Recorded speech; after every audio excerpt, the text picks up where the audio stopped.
Imagine this city, okay, a really remarkable place. It basically rose up from nothing, just human smarts and, sheer grit, to become the wealthiest place in the ancient world. This isn't just some story, this was Babylon.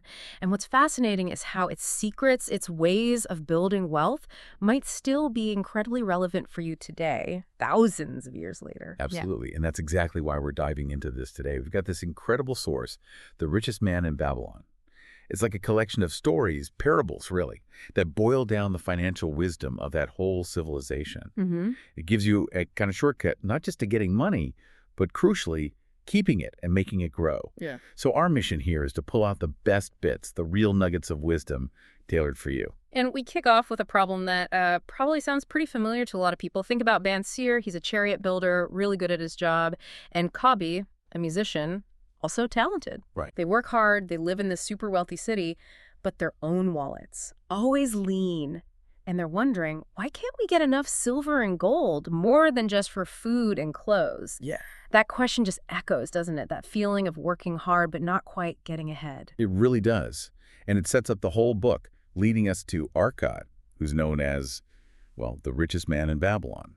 The book makes this interesting point, too. Babylon didn't have gold mines or forests. Right, just a river and good soil. Exactly. Its wealth was man-made, built on ingenuity, engineering, and this financial wisdom its people practiced. So man-made wealth, how did they figure that out? What does that really mean for us? Does it suggest our situation matters less than, say, our choices? That's a powerful thought, isn't it?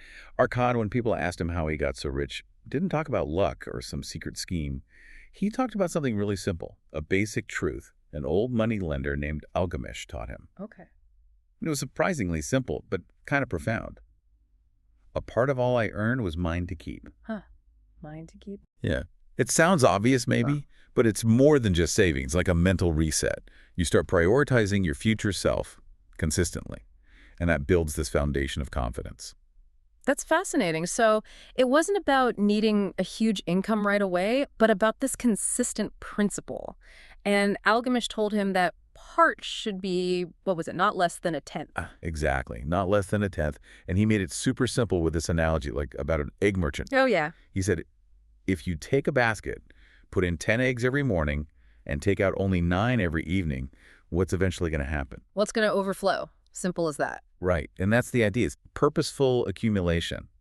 The book stresses this isn't about depriving yourself. It's about watching your treasure grow. Yeah. And the feeling that comes with that, the satisfaction, the confidence. Yeah, Arcad apparently found he wasn't actually short of funds when he started doing this, and somehow money even started coming to him more easily. It's like it shifted his whole mindset. Yeah. It creates momentum, that feeling of the fattening purse, as the book calls it. It gives you this joy. It makes you want to earn more because you know a piece of that increase is yours too. Okay, so you've got that first step locked down, paying yourself first. But then comes the next challenge, right? Managing the other 9/10. Because just earning more doesn't mean you're rich if you just spend more too. Our desires just seem to expand, don't they? They absolutely do. The text is clear on that. Our desires are a multitude. If we don't get a handle on them, they'll just gobble up everything we earn. It's not about crushing all desire, but figuring out what's a real need versus just a fleeting wish that throws you off track. Right, that feeling of being overwhelmed financially often comes from not knowing where the money's actually going. So the solution proposed isn't some grim, joyless existence. It's seeing a budget as your friend, your ally. The book says don't think of it as slavery. Think of it as your first assistant in defending thy fattening purse. I like that framing. An assistant. Yeah. It helps you map things out. And the advice is really practical, almost like journaling. Engrave upon the clay each thing for which thou desireth to spend. Basically, write down everything you want to spend money on. Okay. Select those that are necessary and others that are possible through the expenditure of 9/10 of thy income. Cross out the rest. It forces you to actually look at it and make deliberate choices. That process itself sounds eliminating, just seeing it laid out like that. Definitely. And once you've got that foundation saving first, controlling spending then comes the really exciting part, making your gold multiply. Arcad's insight here is key. Gold in a curse is gratifying, but earns nothing. Right, just sitting there as kind of useless beyond feeling secure, maybe. Exactly. Hoarding doesn't build wealth. The real magic happens when you put your savings to work, make it active, turn it into Like he says, golden slaves working for you. That's such a powerful image, golden slaves. And is that Right. essentially talking about, compound interest, that thing that feels a bit like financial magic? It is. That's the core of it. Compound interest. It feels magical because your money earns interest, and then the interest starts earning interest too. It just snowballs over time. Ah, okay. The book gives this great example. A farmer lends 10 silver pieces for his son when he's born. Tells the moneylender, just keep adding the earnings back into the main amount. Reinvesting it all. Yep. 50 years later, the son turns 50, and that original 10 pieces, it had grown to 167 pieces, almost 17 times more. It shows how money can reproduce, like sheep in a field. Wow. 17 times. That really demonstrates the long-term power. And that leads to what the book calls the ultimate goal, doesn't it? An income that continueth to come whether thou work or travel. That's the dream, right? Financial freedom, security, knowing your money is working hard even when you aren't. But oh, I sense a but coming. Making money multiply sounds great, but it's not always straightforward, is it? Arcad learned that the hard way. He certainly did. Which brings us to the next crucial point, guarding your treasures. Because not all opportunities are good ones. Some are just traps. Right, his own story about giving his savings to Asmur, the brickmaker. Ouch. To buy rare jewels from Phoenicia, which turned out to be worthless glass. Brutal. We've probably all had moments like that, maybe not with jewels, but trusting the wrong advice because it sounded plausible or exciting. Yeah, definitely. And Arcad's lesson from that painful experience was pretty blunt. Every fool must learn, he said, but why trust the knowledge of a brickmaker about jewels? Good point. Stick to the experts in their field. Exactly. The principle is consult with wise men. Secure the advice of those experienced in the profitable handling of gold. Find people who actually know what they're talking about when it comes to money. Don't ask your dentist for stock tips, basically. Makes sense. And there was another character, Mathon, the gold lender. He kind of reinforced this too. Yes, Mathon.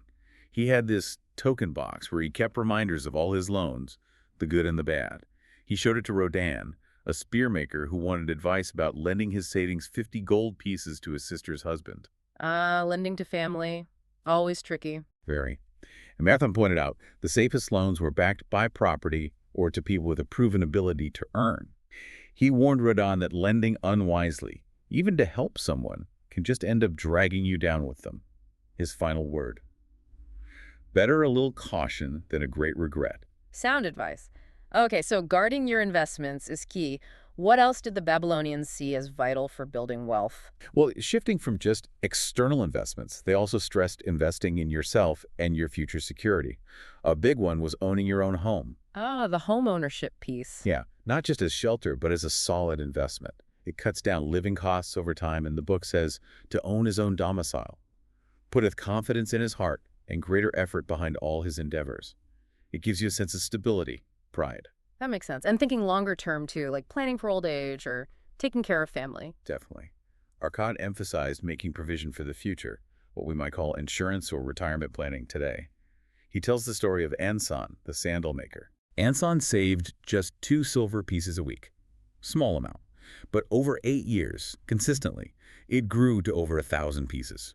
And Manton calculated that if he kept going, it would be 4,000 in another 12 years. A decent nest egg. Arcad was even thinking ahead about concepts like insurance to protect families if the main provider died. Wow. They were really thinking holistically about financial well-being. They were. Yeah. And perhaps the most fundamental investment, increasing your own ability to earn. This isn't just about, asking for a raise repeatedly like that one young guy tried. Yeah, I remember that part. It's about actively cultivating your own skills and knowledge, sharpening your craft, committing to learning. Arcad himself started as a scribe, right? But he poured extra effort, focus, and persistence into it, became the best, and got rewarded for it. So improving yourself is a core financial strategy. Your earning power is your biggest asset. Precisely. It makes you a better person and increases your potential income. Okay, so we're saving, budgeting, investing wisely, owning property, planning for the future, improving ourselves. What about luck? So many people feel like wealth is just down to getting lucky breaks. Did the Babylonians just ignore luck? Not entirely, but they had a different take on it. Arcad basically said, good luck can be enticed by accepting opportunity. So luck isn't just random. It's about being ready when an opportunity shows up and actually acting on it. Exactly. You make your own luck, in a sense, By being prepared and decisive. And the biggest killer of seizing opportunity. Oh, that's easy. Procrastination. The great enemy. Absolutely. The book hammers this home. Think of the merchant who waited too long to invest in that land deal and missed out, or the guy buying camels who haggled too long and then had to pay way more the next day. Yeah, the Searing character had a blunt word for them: procrastinator. He did. And this is where Dazer's story is just so powerful. He starts off in a terrible place. A camel trader who got buried in debt, even became a slave because of, as the book says, needless self-indulgence. A pretty low point. The lowest. But somehow through that, he rediscovered his soul of a free man. He didn't just wish things were different. He made a plan to get back to Babylon and get his life back. And his plan incorporated these principles we've been talking about. Perfectly. It was concrete. Yeah. 1/10 of everything he earned straight back to himself. 7/10 for his living costs, Mm-hmm. and the remaining 2/10 straight to paying off his debts. The 10-70-20 plan. That's it. And he faced his creditors, people who hated him, and he just stuck to the plan diligently. It's such a relatable story of hitting rock bottom and climbing back out through discipline. And wasn't there something amazing about that plan? Like someone rediscovered it much later? Yes, this is incredible. Thousands of years later, Professor Alfred Shrewsbury, an archaeologist translating Dabasir's actual clay tablets, found himself and his wife in serious debt. No way. Yeah. They decided, what the heck, let's try this ancient Babylonian plan, and they applied the same 10-70-20 rule. And it worked. Got them out of debt, started building wealth. That's amazing. 5,000-year-old advice, still working today. Shrewsbury himself wrote something like, "Who would believe such a difference between following a plan and just drifting? It just shows how having a simple, automated system takes the stress and guesswork out of it. Momentum builds." It removes the decision fatigue. Exactly. And that ties back to the idea of work, too. Remember Shurunada teaching Hadan Gula? He basically said, look, it wasn't magic that made your grandfather rich or me successful after being a slave. It was work. Good, honest work. It builds character, earns respect, and ultimately builds wealth. Right. Work is your friend, not your enemy. Mm-hmm. Okay, so let's try and wrap this all up for everyone listening. What are the big takeaways from this deep dive into Babylon's wisdom? Well, first and foremost, pay yourself first. That non-negotiable 10th or more of everything you earn, it builds that foundation. Right. Then control your spending. Use a budget not as chains, but as your helpful assistant to separate needs from wants. Third, make your money work for you. Invest it. Let it multiply like those golden slaves. Don't let it just sit there. Fourth, guard that growing treasure. Be careful. Seek advice from people who actually know about money, not, brickmakers advising on jewels. Avoid those too good to be true schemes. Fifth, invest in your future and yourself. Own your home if possible. Plan for the long term, for retirement, for family.